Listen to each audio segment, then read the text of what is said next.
Every holiday, my husband's parent took over our plans, saying, "You'll celebrate with us or not at all."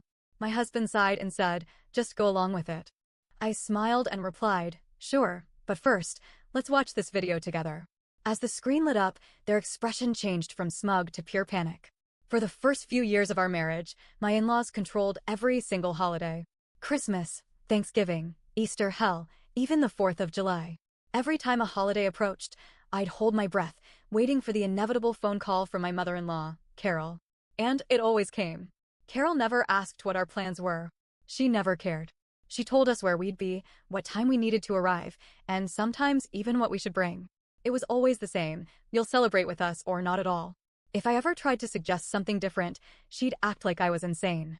"Why would you do that when we already planned everything?" she'd say with a smile, like she was being reasonable. The first year, I thought it was a fluke. The second year, I realized it was a pattern. By the third year, I was getting frustrated. By the fourth, I was furious. But the worst part? My husband, Ethan, never backed me up. Whenever I brought it up, he'd sigh and say, "Just go along with it. It's not worth the fight. Not worth the fight. Not worth my family missing out on holidays with me. Not worth me feeling like a guest in my own life. Not worth the years of being treated like my side of the family didn't exist." I played along for too long. But last Thanksgiving, I hit my limit. And I got revenge. A few weeks before Thanksgiving, Carol called me. I already knew what was coming. "I've planned the entire menu," she said, cheerful as ever. "I know how much you love bringing a dish, so I'll let you bring the rolls."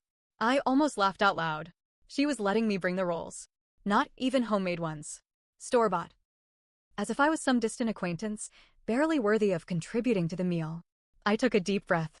"Actually, Ethan and I were thinking of doing Thanksgiving on our own this year." Silence. Then, laughter. "Oh, sweetheart," Carol said, her voice dripping with condescension. "Don't be silly. You're coming here." I glanced at Ethan, hoping for some kind of support. But he was already rubbing his temples, sighing like this was all so exhausting for him. "Babe, just go along with it," he muttered. That was it. That was the moment something inside me snapped. I smiled. "Sure," I said sweetly. "But first, let's watch this video together." A week before Thanksgiving, I invited Carol and Greg, my father-in-law, over for dinner. They showed up, all smiles, thinking I had given in. They sat down, expecting a nice evening. Instead, I turned on the TV. The screen lit up. It was a video compilation, one I had been collecting for years. It started off simple. Little clips of Carol being her usual, controlling self. Her snapping at me over the way I cooked mashed potatoes. Greg mumbling that wives should be seen and not heard. Yes, he actually said that. Then, things escalated. Carol snooping through our bedroom last Christmas. The security camera caught her digging through my jewelry box and opening my nightstand drawers. Greg making racist comments about my cousin at Easter dinner, which he later denied ever saying. Carol mocking Ethan behind his back, calling him spineless for letting me have an opinion. The grand finale, a recording from my car dashcam. The night before my wedding, Carol had no idea my car recorded audio. But the camera caught her saying, "I give it 6 months. He'll divorce her and find a proper wife." Silence. Pure, dead silence. Carol's face drained of color. Greg's mouth actually fell open. Ethan looked like he had just been slapped. Carol was the first to break. Where did you get this?" she stammered. I shrugged. "You know me. Always prepared." Ethan turned to me, his mouth moving like he wanted to speak, but couldn't find the words. "Why didn't you show me this before?" he finally asked. I tilted my head. "Would you have believed me?" He didn't answer. Carol scrambled for damage control. "You have to delete that." I smiled. "Oh, Carol. Sweetheart. Don't be silly. I've already backed it up." Panic. Pure, delicious panic. Greg turned to Ethan. "Son, you need to handle this." Ethan was still staring at the screen, eyes wide. It was like he had just now realized his parents weren't the perfect, innocent people he always defended. Carol tried again. "You wouldn't do anything rash with that video, would you?" I leaned in. "Of course not," I said, still smiling. "But Ethan and I will be spending the holidays however we want from now on. And if you try to guilt trip us or threaten us or God forbid snoop through our things again," I picked up my phone. "I might feel generous and send this to the entire family group chat." Carol's face twisted into something between rage and fear. Greg just looked defeated. They left without another word. Ethan sat in silence for a long time. Finally, he exhaled. "Holy sh*T. I shrugged. "Now do you see why I was upset?" He nodded slowly. "Yeah, I think I do." For the first time in our marriage, Ethan actually stood up to them. For the first time, I felt free. But this wasn't over yet. Because Carol? She wasn't the type to back down without a fight. Carol and Greg left that night without another word, but I knew that wasn't the end of it. Carol wasn't the type to take a hit and walk away. I expected the calls to start the next morning. But they didn't. A full day passed. Then 2. Then 5. Nothing. At first, I thought maybe, just maybe, they had accepted defeat. Maybe they realized they had overplayed their hand, that they had lost control. I should have known better. Because on the 6th day, Ethan's phone buzzed in the middle of the night. Then again. And again. At first, he ignored it, groggy and half asleep. But then, the buzzing didn't stop. It was continuous. A deep, sinking feeling settled in my stomach. I rolled over, watching as Ethan sat up and grabbed his phone. His eyes adjusted to the brightness of the screen, and the second he saw whatever was there, his face twisted. What the hell? I sat up. What is it? He didn't answer right away. Just stared at his screen, scrolling. I reached over and snatched the phone from his hands. And there it was. The group chat was on fire. Messages were flying in from aunts, uncles, cousins. Did you see what Carol posted? OMG, Ethan. WTF is going on? Is this true? You should be ashamed. Confused, I scrolled up. And my blood ran cold. There, pinned at the top of the group chat, was a long, dramatic Facebook post from Carol. A masterpiece of manipulation. The post started off innocent. Family is everything to me. I've always done my best to bring everyone together, to make the holidays special, to create lasting memories. Then, the turn. But sometimes, people change. Sometimes, they let the wrong influences into their lives. Sometimes, they become cruel. And then the full-on attack. My son has been taken from me. Brainwashed. Controlled. He's turned against his own blood, and I am devastated. Heartbroken. Betrayed. She went on, talking about how I had poisoned Ethan against her, how I was a master manipulator who had been plotting this from the beginning. And then, the final dagger. A real mother never stops fighting for her child. I will always love my son, even if he's lost to me now.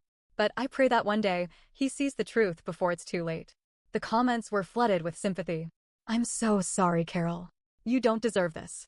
Stay strong. He'll come back to you. Some people just want to destroy families. The worst part? Some of Ethan's own relatives were eating it up. Not all of them, but enough.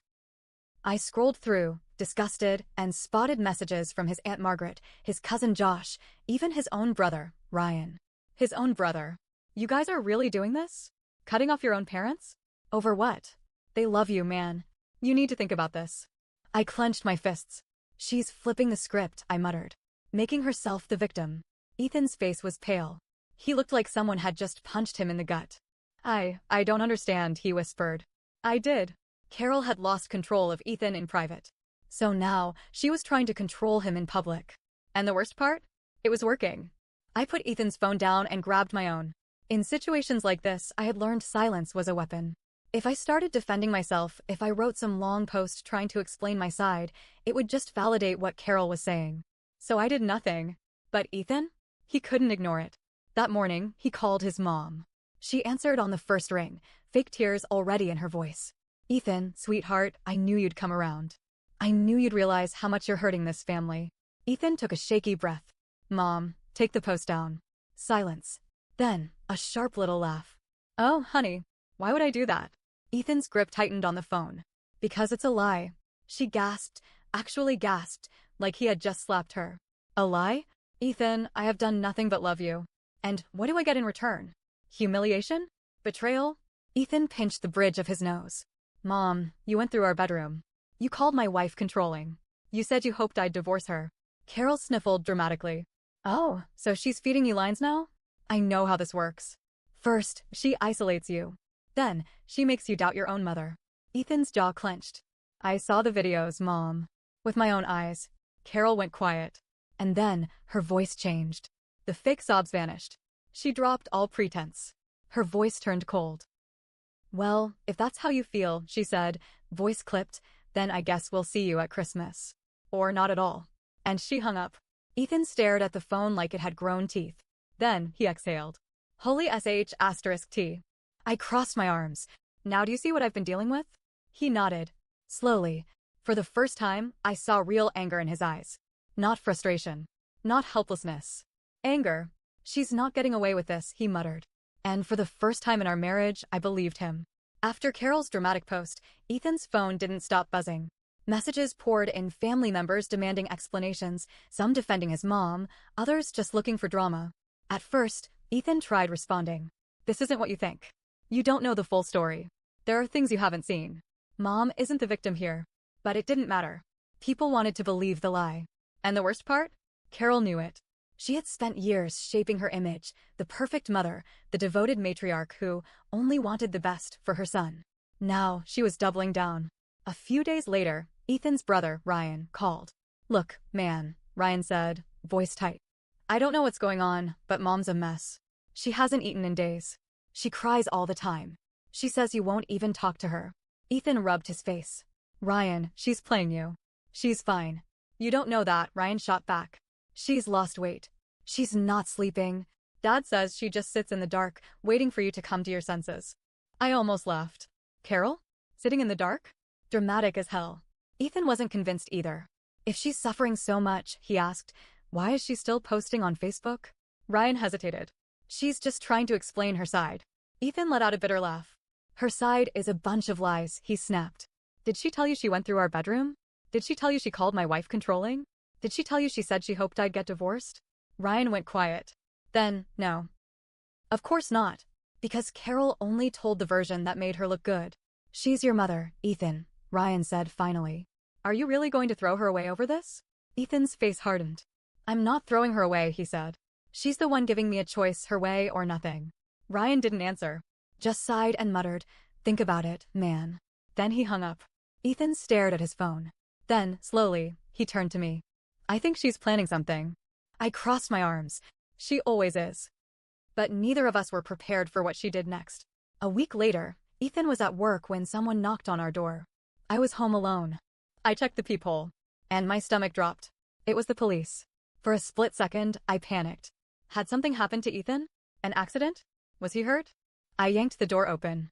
Ma'am, one of the officers said. We got a call about a possible domestic disturbance at this residence. I blinked. What? The second officer glanced at his notes. The caller reported concerns about a woman in distress. Possible emotional abuse. My blood went ice cold. Carol. It had to be Carol. I forced myself to stay calm. I think there's been a mistake. The officers exchanged looks. We still have to check, one of them said. Would you mind stepping outside? I did. One officer stayed with me while the other peeked inside. Is your husband home? No, I said tightly. Are you okay? I let out a humorless laugh. I'm perfectly fine. The officer gave me a long look. Then, he nodded. All right. Sorry for the trouble. We had to follow up. They left. And the second the door shut, I grabbed my phone. I called Ethan. The second he answered, I said, your mother just sent the cops to our house. Silence. Then, very quietly, Ethan said, tell me everything. Ethan was furious. Not just annoyed. Furious. He had been trying to handle things peacefully. He had been trying to keep some sort of relationship with his mom, despite everything. But this? This was war. Ethan called his mom that night. She didn't answer. So he texted her. Did you call the police on my wife?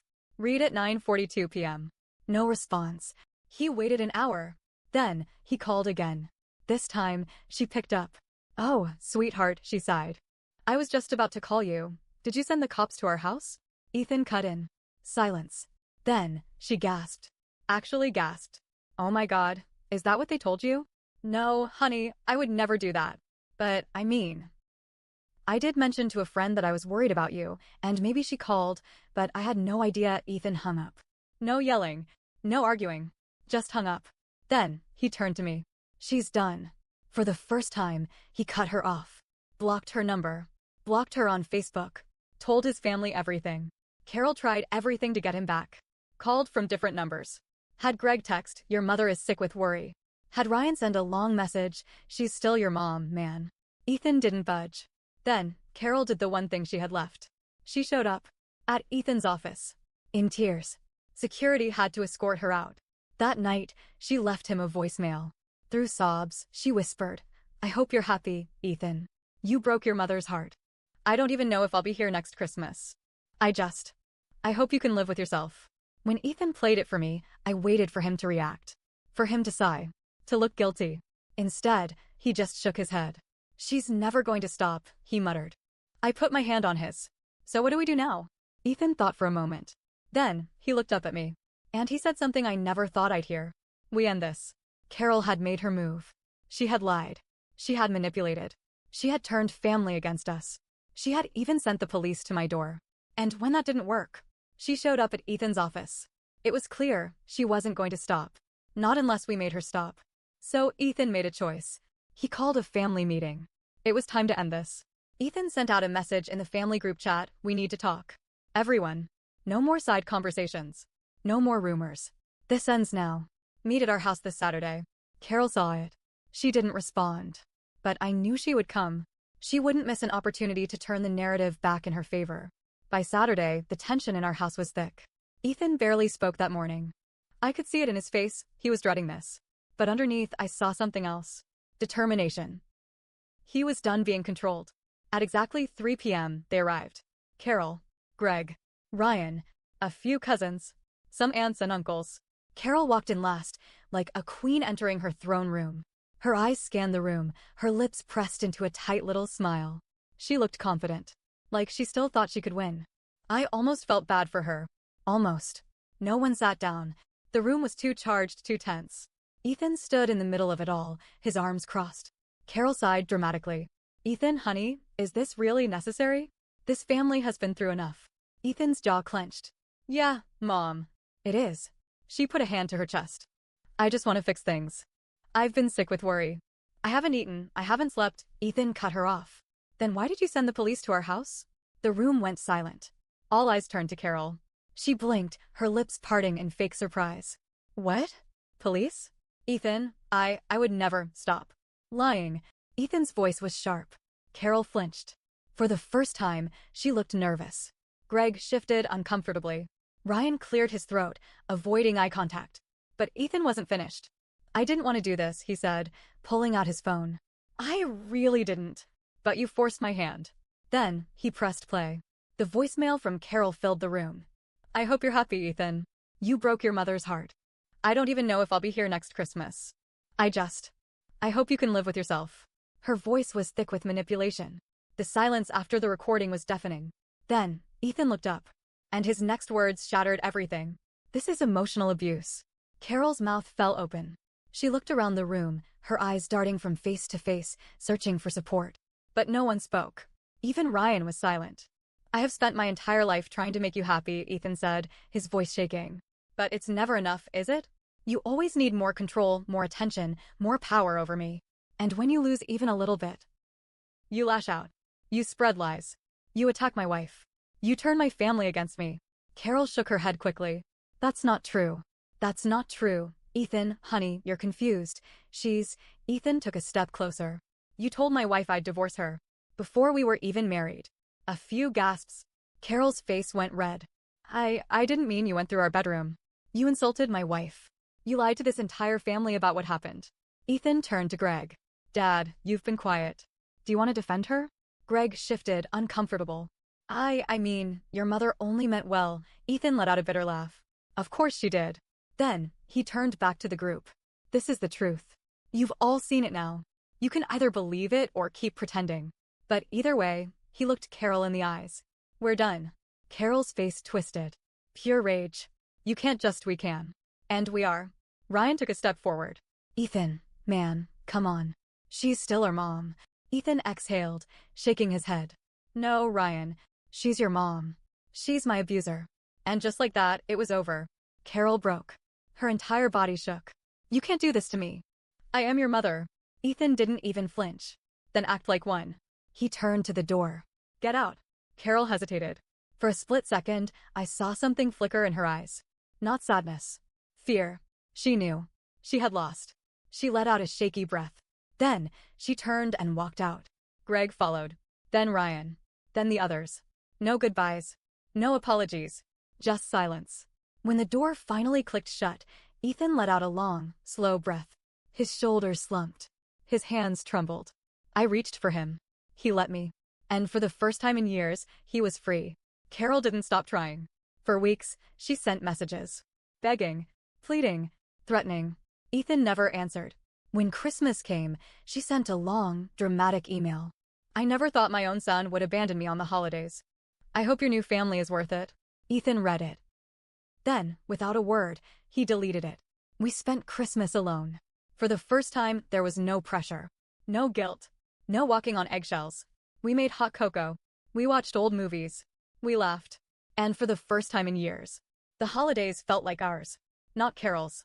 Not Greg's. Ours. And that was the best revenge of all.